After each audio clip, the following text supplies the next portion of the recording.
Kobi Shetty, thanks so much for your time. Yeah, you're welcome. Thanks for being here. You're in the midst of a pretty meteoric rise in politics locally and now at a state level. Are you at all anxious or have any level of anticipation about where the end of March may take you? I'm just really excited, to be honest. I think having the opportunity to stand and represent the people of Balmain is incredible, and I'm just really excited that I might be able to continue the really good and community-based work that Jamie Parker's been known for so much until now. So it's a wonderful opportunity for me. When it came to the council elections, you certainly enjoyed quite a bit of grassroots support, neighbourhood support, playground, school drop-off support. But where did Kobi Shetty originally spring from? Yeah, politics is always something I've been interested in, but wasn't my first focus, and so I think I come at this from a slightly different angle. My dad was a firefighter for 30 years and I always felt very inspired by his public service. He is a wonderful person, he's a lovely guy, and he got so much out of his job as a firefighter, giving back to the community. And I just wanted to do something similar, that really meaningful work where you were involved with the community and doing something really positive. So I always had that sort of in mind, and then I was working in fraud prevention, which was a very interesting job and in some ways sort of hit some of the things that I wanted to do in terms of helping people, but it didn't really give me that meaning that I wanted. So about 10 years ago, I decided to go back to uni. I started studying community development and sustainability because they were the things that I really cared about and that I thought were really important. And then when I had the kids, I just thought about what their lives would look like when they were my age and what their futures would be like. And it just made me really dedicated to trying to make sure that we were going to be handing over a livable planet. So I got more involved in local campaigns, trying to protect green space, trying to make sure we had more livable cities and neighbourhoods, working on just different local campaigns, and got more involved with the Greens. And when the opportunity came up to stand for council, I just thought it was really perfect. And you're going to carry that forward in terms of your state campaign? I hope so. I mean, I think I've been really fortunate with the support that I've received from the community. I'm very appreciative of it, and I guess that support that comes from our school and then more broadly across the community is something that has been built over many years of me actually really being active in the neighbourhood, working on things that are important to people. So I'm very grateful for that support and very hopeful that that's something we can definitely use going forward. When it comes to the local Greens members throughout the inner west, there are plenty who have more runs on the board, if I can put it that way, than you have. How did your selection to take Jamie's position come your way? Yeah, I'm very lucky to be here because I got the support of the local members, and they feel that I am the right person to continue the work of the Greens in this community. When Jamie first let everybody know that he wasn't intending to contest the next election, I just thought it was a fantastic opportunity to keep on doing the advocacy that I had already started on council and just locally at a state level to try and make sure that we were getting the best outcomes for the people that live in Balmain and also the people of New South Wales. So I very happily threw my hat in the ring, and it turned out that the local members felt that I was the right person to do that job. So that's how it happened, and I'm very grateful for that support. It does seem like a very huge role to fill. Jamie certainly has the runs on the board. Local government to start off with, of course, you rose to the position of mayor. You must be quite confident now, considering your relatively short experience in politics, to take this on. Yeah, I mean, it's Jamie Parker's record in politics in our local community really speaks for itself, and I think we've been very lucky to have him representing us for the last 25 years in one capacity or another. It may seem, compared to that 25-year career, that I have popped up out of nowhere, but I really have been working in the background for quite a lot of years in the community prior to my work on council, working on important local campaigns. So I think people recognise that I represent their values, that I can sort of share this message of the positive vision that we have for the future. and that really resonates with people. So although I'm new by Jamie Parker standards, not necessarily that new by politician standards, and I think all of my experience in my life to date just sets me in good stead to be a good representative for the people of Balmain. I've been a public school student, I've been a person working in insecure work and renting when I was younger.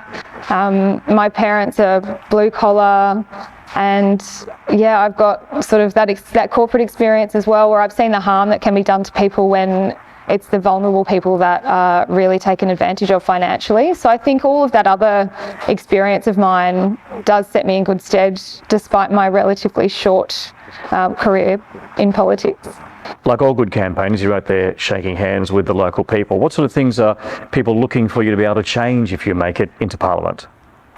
Yeah, getting out there and speaking to people, it's really clear that they want more action on climate change. The people that live here are really passionate about the environment, and I think they've been disappointed to see that although we've made some good steps forward in the last 12 months since we've changed governments federally, and although we have a moderate Liberal Party in some respects that have taken some steps on climate action that we haven't really seen at the federal level from the Liberals, I think people are still very frustrated that we're seeing new coal and gas approvals, that we're seeing native forest logging continue, and we're seeing species extinction. So there's a big sentiment that people want more decisive action on climate change, and they want it to happen quickly. I think too, the most pressing thing right now is affordability. People are just really struggling, not only renters, but people who have had their interest repayments going up on their mortgages, grocery costs are going up, and people need some relief. So I think all of the Greens policies really speak for themselves. So I think for the people in this community, they will be grateful to see more action on those fronts, and for us to be, taking really decisive steps instead of tinkering around the edges with policies around sort of similar first home buyer schemes and that type of stuff. We need to take more decisive action on renters' rights, and we need to stop new coal and gas projects. And I think, they're very keen to see a change. Because the question that I have to ask is, how effective can you be if your party is not holding the majority in the House? Yeah, it's a good question, and I know that it's something that people have been discussing in terms of this campaign, and that's certainly an argument that we've heard pop up from time to time. But I think if you look at the record of Jamie Parker over the last 12 years in state government, he's been able to secure $60 million for shorter ship power in White Bay Cruise Terminal, which was a decades-long campaign, fought very hard with the community. We've got $20 million worth of investment in Callan Park, and we've managed to stop the sell-off of Callan Park, which was planned by successive Liberal and Labor governments, and that has also been a very strong grassroots campaign over a couple of decades. And we've got the largest electric bus fleet in Australia in Leichhardt. So I think, there's many more examples of how effective someone outside of government can be if they work with the community and for the community, and they're also able to work respectfully across party lines to get things done. You're in a position of leverage on Inner West Council. The Greens hold the second greatest majority on the council. When you move into state politics, however, you are that smaller voice in that bigger room. How effective can you be? I think it's a misconception that politics happens in Macquarie Street and that all the decisions are made there. Politics happens in community groups, it happens on the school playground, it happens in local businesses, and it happens when you can have that really good community connection and can keep the community informed and empowered so that they can have a real influence on the decisions that are being made for them. So I think in terms of the way that the Greens do politics, it's already quite different. It's already very community focused and very grassroots democracy focused. And that's certainly been my approach on council and something that I would want to continue at a state level. So I see it being pretty straightforward, really, to try and keep that community connection, because politics doesn't just happen in Macquarie Street, politics happens everywhere. And in terms of having the littler voice, when it comes to representing the people of this electorate, I intend to always have the loudest voice in that very big room. The list of policies that you've been rattling off during this interview, they all seem quite honourable. Many years ago, when I used to wear a tie with this jacket, I was at an APEC conference. Alexander Downer was the foreign minister, and in a press conference there, he referred to the Greens as truly being radicals. Do the Greens need to effect a radical change in the state in order to be able to fix it? It very much suits vested interests for things to remain the same. And so it's an easy argument to call people like the Greens radicals because we want to see politics done differently. We want to see decisions being made for people and not for the vested interests and the lobbyists. So if wanting stronger action on climate change so that my children and the children that come next have a livable planet is radical, I guess you can call me a radical. If wanting to tackle the affordability crisis is radical, yeah, I guess you can call me a radical, but I would argue that none of those things are actually radical at all, and they're exactly what the people in Parliament should be advocating for every day. Let's talk about these policies a little bit more, particularly the decriminalisation of cannabis. Now, really, what's your position on that in terms of being a politician, but also being a mum to young children? I mean, it's exposing more members of the community, younger members of the community, to these drugs on the street. If you decriminalise them, it makes them more accessible. What's your position on that? It's an interesting argument when it comes to considerations about decriminalisation, but the way that I see the Greens policy is that it's actually about harm minimisation, and it's evidence-based, and it's treating drug issues as a health problem and not a policing problem. So what we've seen is a lot of resources going into policing users of drugs and drug addicts, when in fact those kind of tactics to deal with people who are having problems with drugs, it's actually making it harder for them to seek help. It's making it harder for them to gain employment, to get housing. And what I would prefer to see is an approach that actually helps those people find the support that they need to get their lives back on track.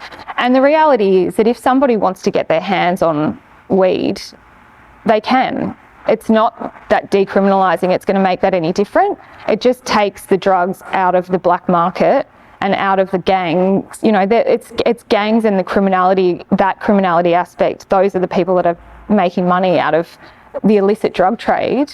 So decriminalising isn't really going to change that. It's just going to mean that we can approach drug use and drug addiction as a health issue, which is exactly how it should be. So I would prefer to live in a society where I know that people who are having difficulties with drugs are getting support and not getting put in jail for using.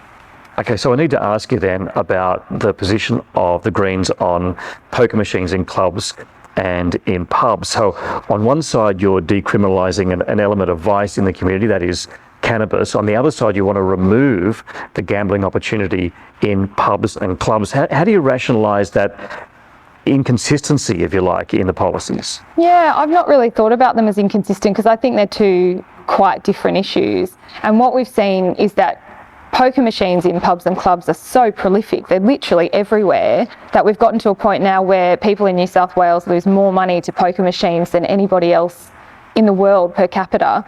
And we had the grotesque statistic that more than $2 billion was lost in New South Wales in just 91 days. Now, if someone's trying to tell me that's not a problem, then I think that they're misguided. I appreciate that we have lots of clubs and institutions that are important for the community that are surviving on that money, but any business model that's predicated on losses from the most vulnerable members of our community is a broken business model, which is why the Greens have got a policy to phase poker machines out of pubs and clubs over the next 10 years, because we want to support those institutions in being able to still be a really good asset for the community, but not have that dependence on money from poker machines. That means that it's the vulnerable people who are losing all their money to those machines that are actually supporting those institutions. Okay, coming back from that now, if you're successful come the end of March, what is your main priority first out of the blocks? My first priority would be tackling the affordability crisis.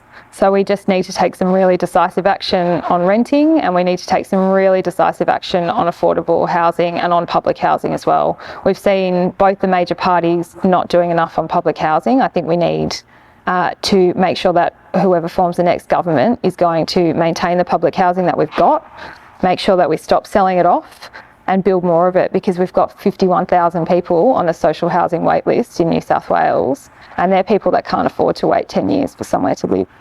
Ultimately, come the end of the election, the people of the Inner West are going to have a female representative in Parliament. There's no doubt it'll either be you or Philippa. We will applaud the fact that we have a female representative in Parliament, but it's kind of like a peculiarity. Yeah, interestingly, I hadn't really thought of it as peculiar, but you're right, it probably is, particularly when we've seen the Liberal Party struggling so much to put female candidates up. I think generally in politics and in New South Wales Parliament, we need a great deal more diversity from all aspects. So we need more young people, we need more women, we need more people from culturally and linguistically diverse backgrounds, we need more Indigenous representation, because really, if you have a more diverse Parliament, it's a Parliament that's going to work better for everybody. So I'm excited that we've got the opportunity to have more women in Parliament and to tip the balance. And we've also had appalling media reports about the culture in Parliament. So hopefully if we can get the balance better and more women in there, it will help to change that too. We have seen women in Parliament torn to shreds in the past. Is this something that plays on your mind a little bit? No, I mean, it's something you definitely have to be aware of. I think it would be naive to step into a place like that and not consider what that kind of toxic environment might be like. But if women aren't willing to step up and get in there, we're going to end up having everything continue to be run by men, and that's a far worse outcome in my opinion. Okay, so finally, everyone in the electorate pretty much knows Jamie Parker, but for those people who fast forward through this YouTube video to get to the good bit, what are the big things people need to know about Kobi Shetty? I mean, I guess it's not just about Kobi Shetty, it's about the movement. I'm just a small part of this big movement where we want to see community put first, and we want to see the environment put first, and we want decisions in New South Wales Parliament to be made for the people that live here and not for vested interests. So I just want to reiterate that your vote is powerful, and you can put someone in Macquarie Street that's going to be there advocating for the community and standing up to whoever forms the next government to make sure that we're getting really good outcomes for the people that live here. Thanks very much for your time today. You're welcome. Thanks for coming.